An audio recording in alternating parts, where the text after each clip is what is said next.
This podcast is powered by The Plug.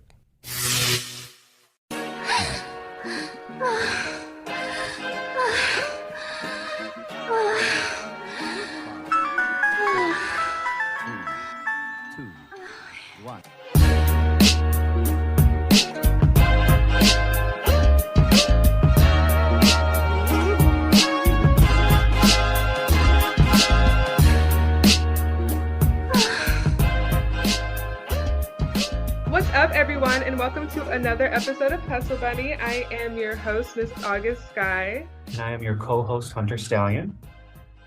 And we are so happy to have you guys back today. How have you been? I know it's summer. Summer's coming to a quick end. It feels like It's been a hot moment, right? We like to stay booked and busy. The summer's been really good. I know you're coming from Los Angeles. I'm over here in Denver, so we're having a little, cross-country moment, and we love it. Technology bringing the hosts together, bringing the working girls together.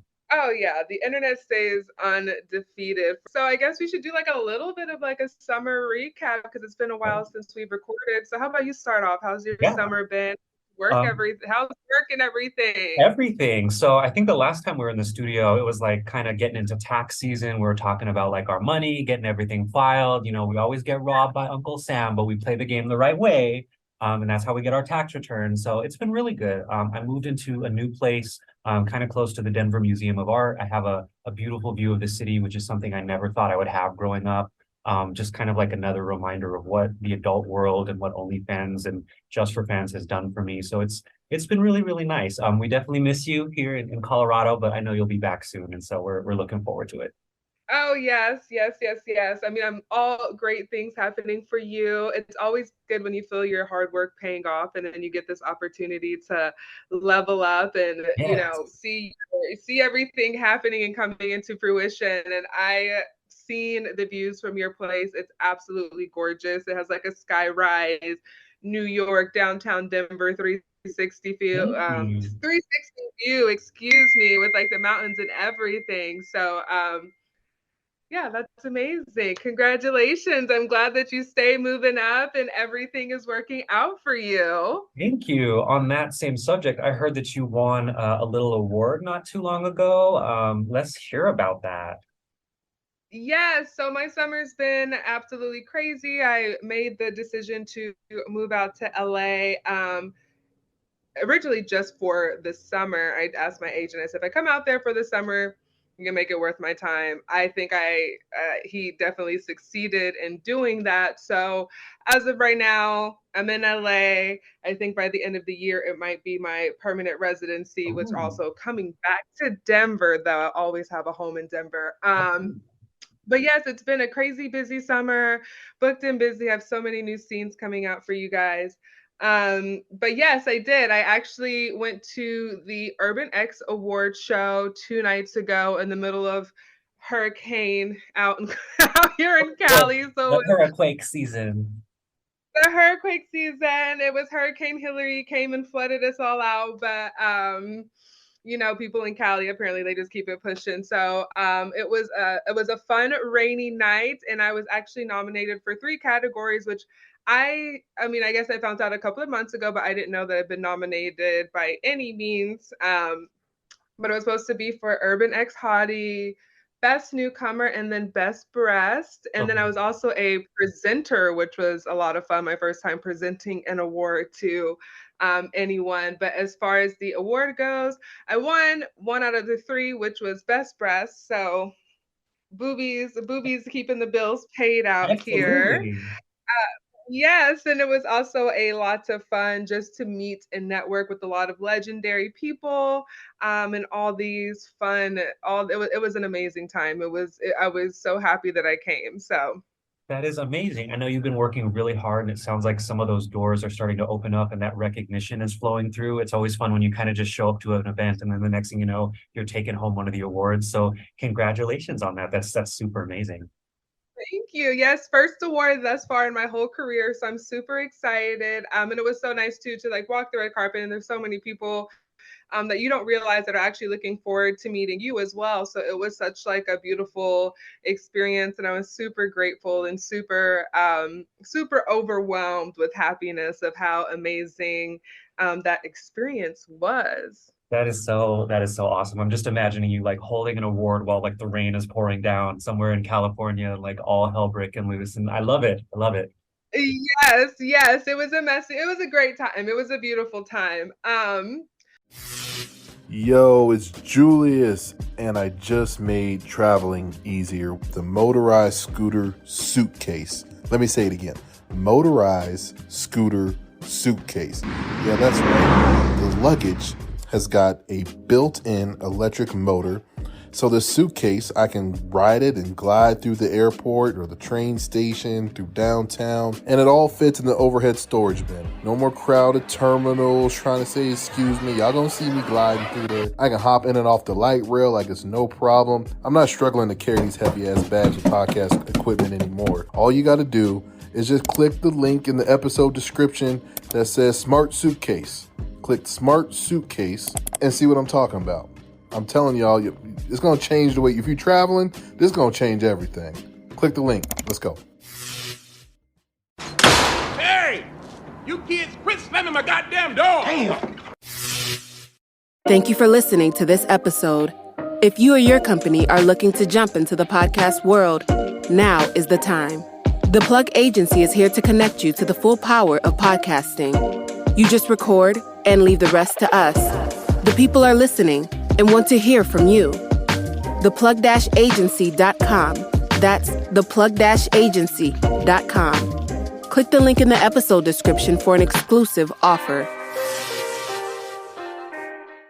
But with that being said, let's get this episode on the road. Absolutely. I know with everything coming together, all of us being booked and busy, and we all know that summer is that time of trying to get the most done because, end of the year, I feel like a lot of us, I mean, at least myself, I know like after around like October, Halloween, November starts to roll around, I really start to close out my books.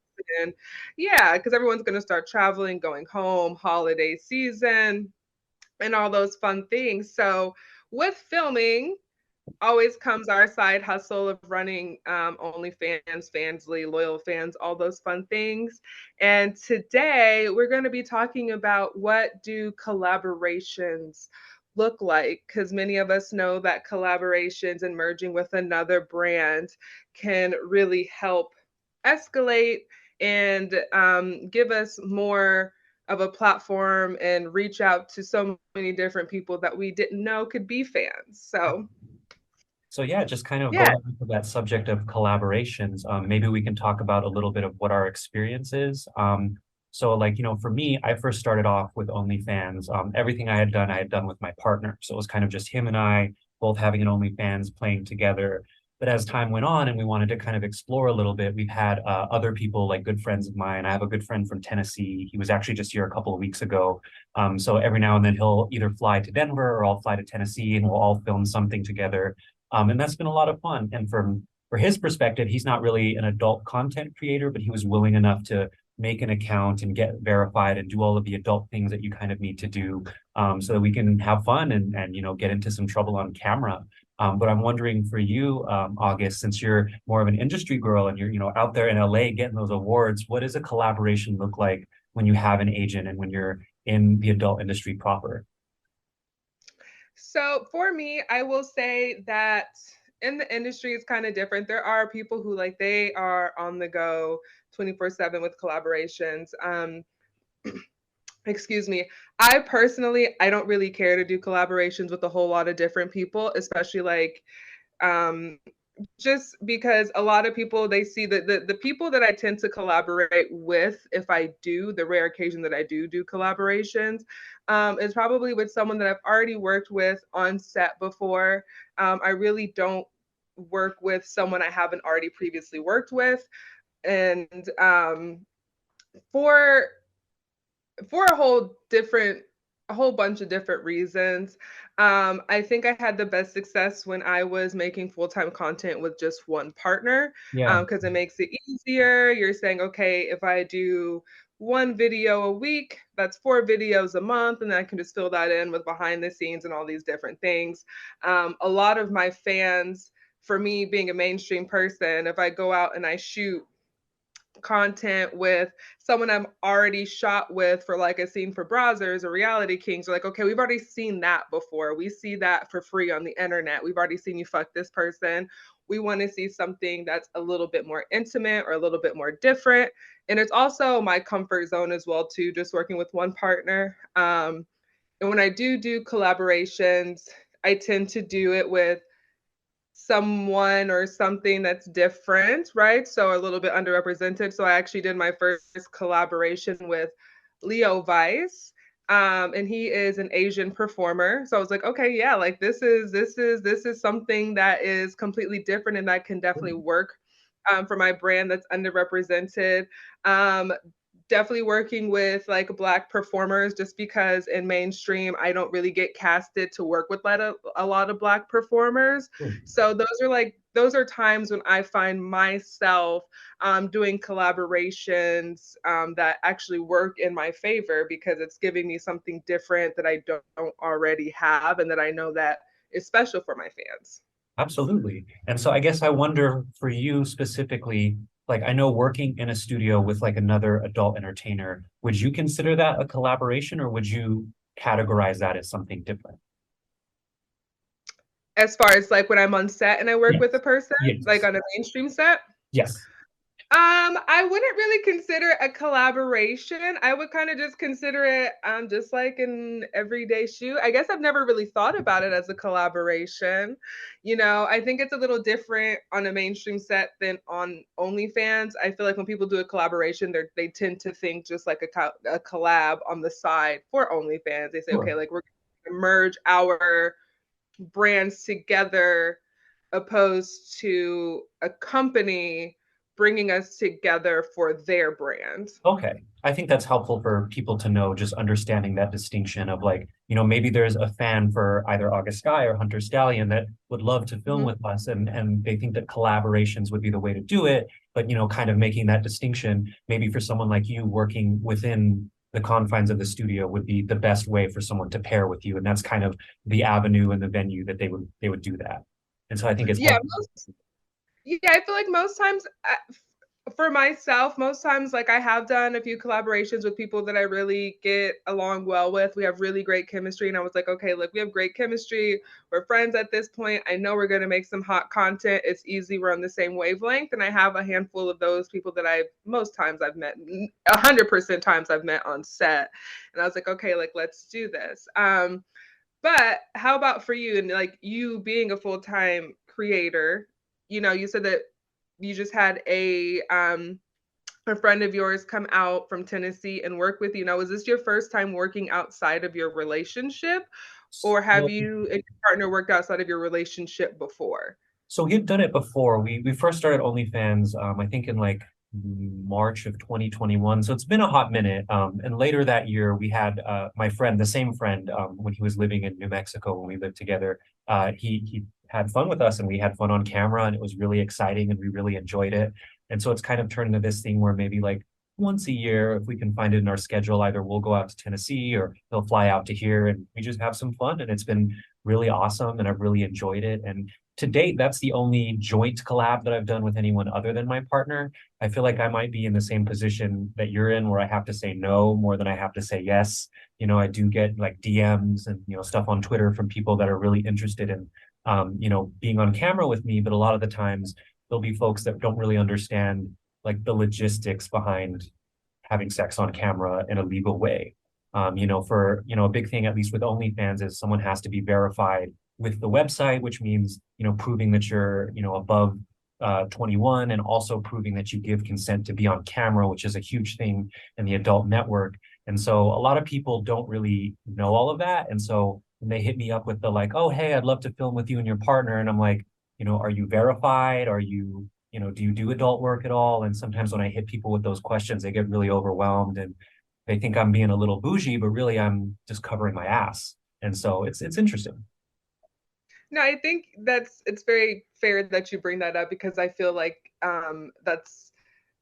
that is on everyone. How do I say this? Everyone deals with those things, right? So my problem with collaborations is that there's a lot of people who think that they're using this just as a way to have the opportunity to fuck you. And Yes. they say like, oh, like they try to disguise it by saying, hey, like let's make content. Right. You know, no, I'm not just making content. When's the last time you've been tested?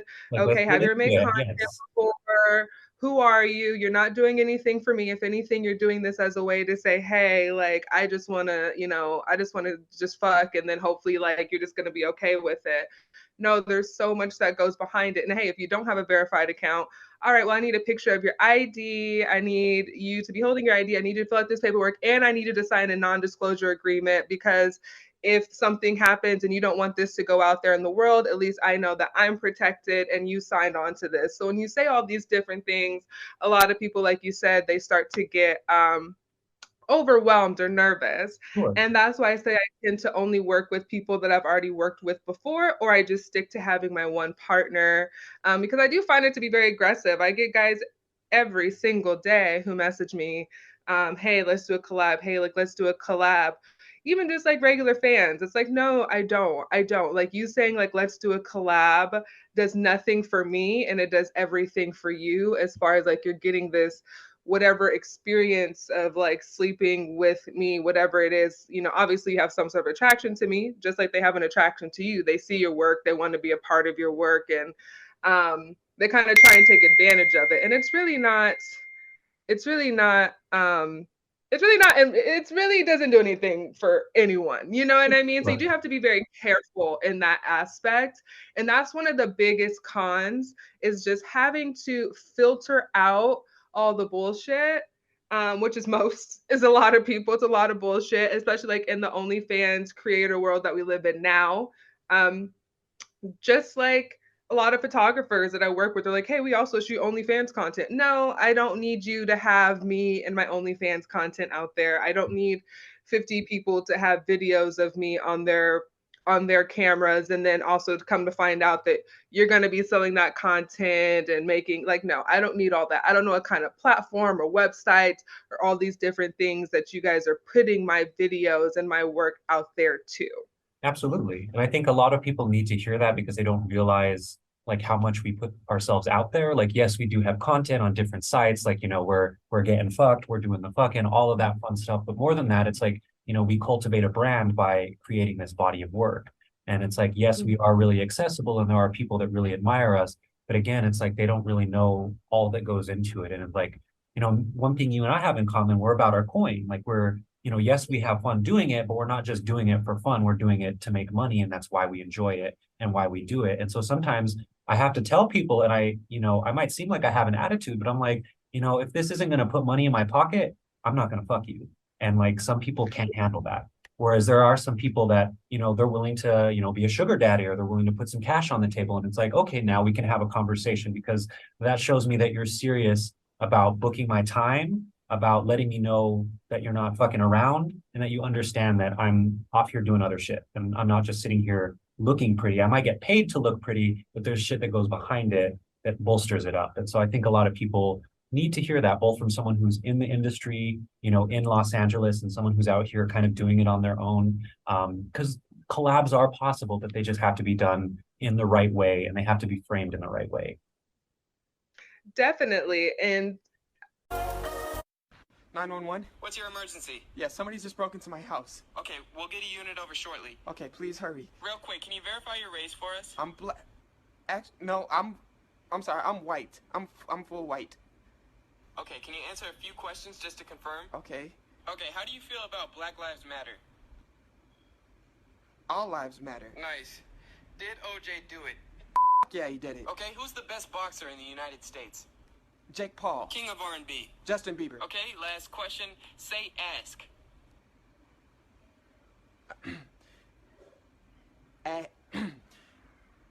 X. Oh, fuck. No, hey!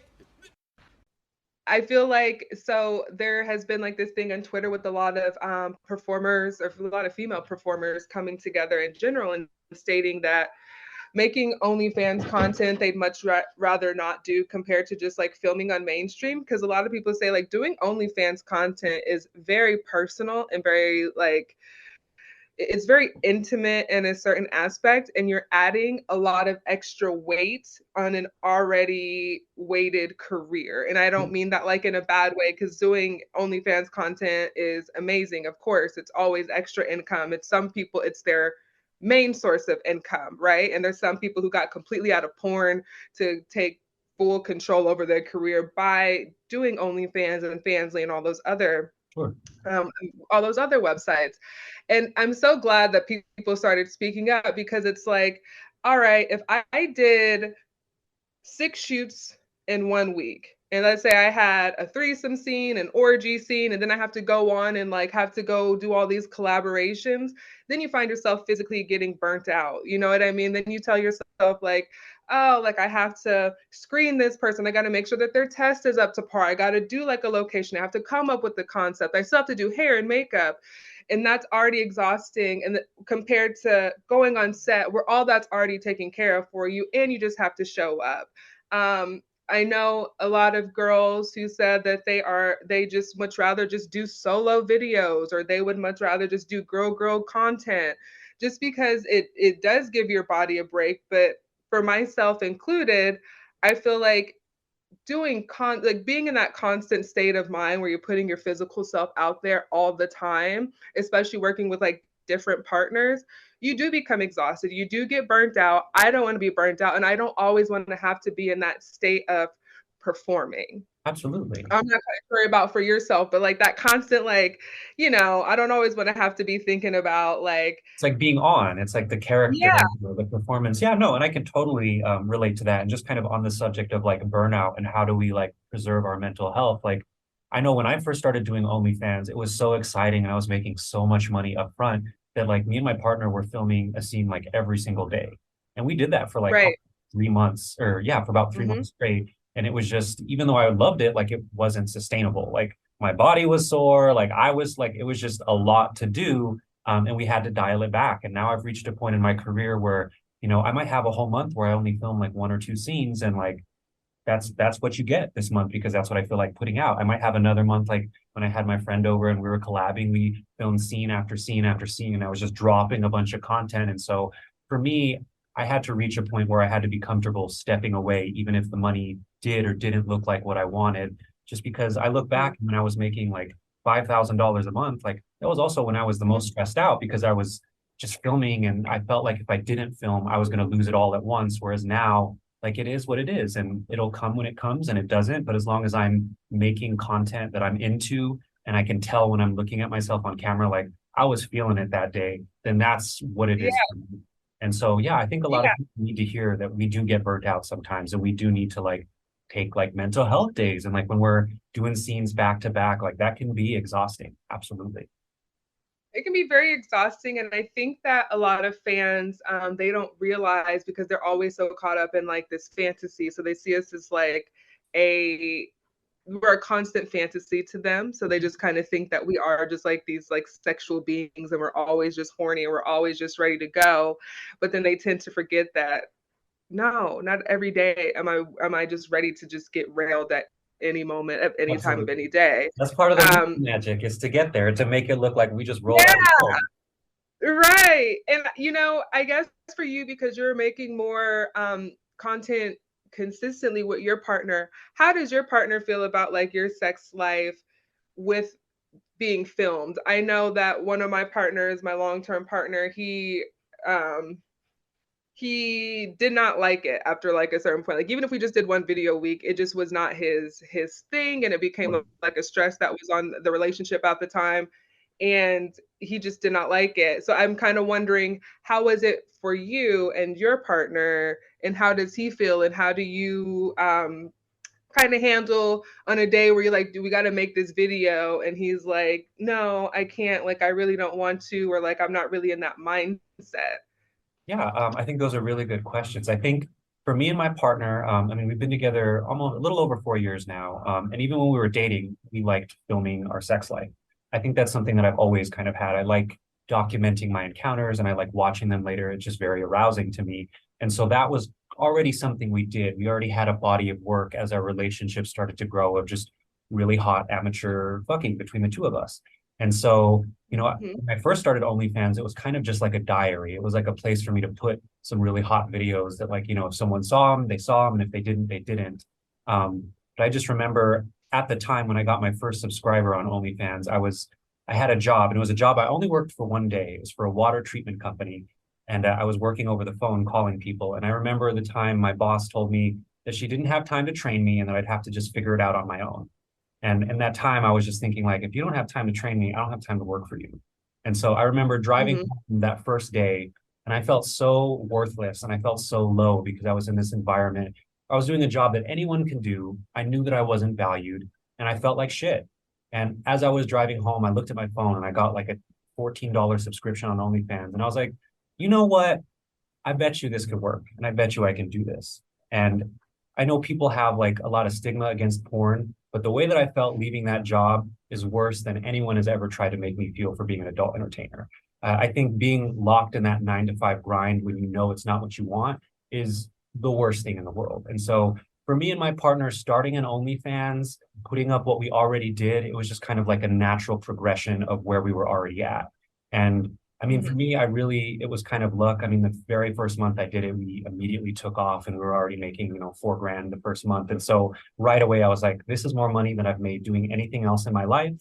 And it was just shit that I was already doing. So let's just see how far this wave goes. And, 3 years later, I'm in Denver. I'm, here in the Hustle Bunny studio talking to you. And so it's been a beautiful journey.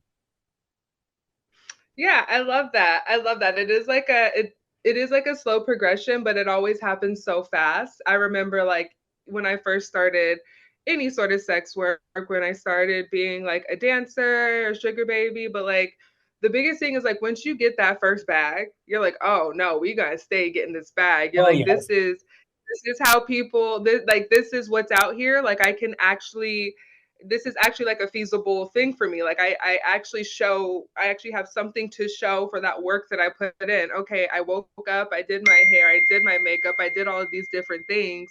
Um, and now it came back to me, right? Like all my hard work is coming back to me and people are seeing that. And that's another downside. It's like a double-sided sword because it seems like you are very similar to me in that aspect of we both like to work, and it is because it is like that positive reinforcement of like getting money like that. You're like, okay, well, I'm gonna go hard in the paint every single day. It's gonna be great. I'm gonna keep getting that bag. It's gonna be more and more and more. Especially when you're getting yourself out of a place of just working normal 9 to 5s. I've had 2, 3, jobs at one time to make ends meet and still not have anything to show for it. So making that jump into sex work, adult work, definitely does make a rapid change in your life. It was a big change for me. I know when I had started doing OnlyFans, I've been on and off with OnlyFans for a long time now. OnlyFans, when it first started, when it was super taboo, like 2018, 2019, where it was like easy to make money because it was like, oh, if you want to see like this like naked picture of me, like come here, right? Right. And then of course after COVID and the whole Bella Thorne, I think, I like know her. yeah, Yeah. for everybody. Then I was like, okay, it's like on, it's like off, it's like on, it's like off. But now like being an adult entertainer, people always want to see different things, but it is a hard balance, making content and filming, especially when you're new, because you want to take those opportunities from a mainstream studio. I will cancel a collaboration if browsers ask me to come shoot for them. I will cancel if I get a booking from, Reality Kings or Vixens or Naughty America. You know why? Because that's going to be better for me in the long run than me doing a collaboration and like not making any income off of it right away. That's true. But I think like the first couple of years in any adult entertainer's career, anyone that seems to be successful, in my opinion, and from performers that I have talked to who have been in the game for like a long time, your first year and a half, like you booking and like working with studios and building your brand and getting your name out there is huge. Now I Absolutely. know there's some people who they just went from fucking 0 to 100. They were working every single day. They did all the collaborations with everybody they possibly could, and of course, like their career fucking, took off. Now with that being said, there are some people that I've worked with and they're like, oh, like you've worked with these like these major companies so many different times and I haven't even been booked with them once. It's like, yeah, because you want to shoot your OnlyFans content and there's nothing wrong with that. Like if that's how you get your bread and butter, fucking do it. Fucking shoot that. But you can't say I'm going to turn down this mainstream suit, set for this. And it is like a double-sided. So everything is different for everyone. That's what I should say. What works for me isn't going to work for the next person. There's no perfect recipe to finding success in this industry. So, I mean, with all that being said, you know what I mean? I guess I sound like I'm just spewing a whole bunch of different information, but you just got to figure out what works for you. And it is like a work collaboration balance. So what works for me? One person, let's make this content. Let's do some solos. You want to see the behind the scenes footage of me on set with the person that I'm working with? Hey, do that too, because pretty much every performer has OnlyFans. So cool. Like you want to see my daily life routine. Right. You want to talk to me. You'll get what I give you, and then you guys appreciate that. And then you also have to set boundaries with your fans too. Absolutely. And so just kind of bringing it back to like the theme this week of collaborations, maybe you could tell us like what the threshold was for you as like being a solo performer, or I know you have a background of like dancing. When did that transition to like actually doing adult work on camera with another partner? I don't know if you want to talk about like your first time working with someone or just a memorable time, but when did that threshold kind of get crossed to where it's like, okay, now I'm being booked and paired with other models, like with major studios and doing like the real thing? As far as like mainstream? Yes, totally mainstream. Well, when I got signed to my agency, I think it was probably about 2 weeks after I got signed, they flew me out and I shot with my first company and it was fucking great. And they told me if I wanted to stay, there's these other companies that would like to work with you. If you don't want to do another shoot, you can go home. But it's just a test shoot before you sign with us to see what's going on with that. As far as like shooting on mainstream and like collabs and all those different things, I don't know who my scene partner is until maybe like the night before. Okay. Maybe up to 2 days before. So I don't get to pick and choose. So I get to work with. They just say, hey, this is the person you're working with. And another big thing is there's so many different factors that play into it, right? So your scene partner could be sick, could cancel, could pop a dirty test, could have anything. So you don't really know because everything last minute can always change. Oh, that person's car broke down. Oh, that person like this, and this. So it is kind of hard to say, hey, like I'm working with this person. So I think that's something that should be made really clear to people is like, we don't get to pick and choose our scene partners. Now, if you tell your agent, hey, I see this person on my call sheet, I've researched them, I don't really like this person, I don't really like what they're about. Or you can say, hey, I've worked with this person before, I don't really like working with them, I'm not going to take this shoot. Now you have that say so, but we don't get to know who we're working with that day.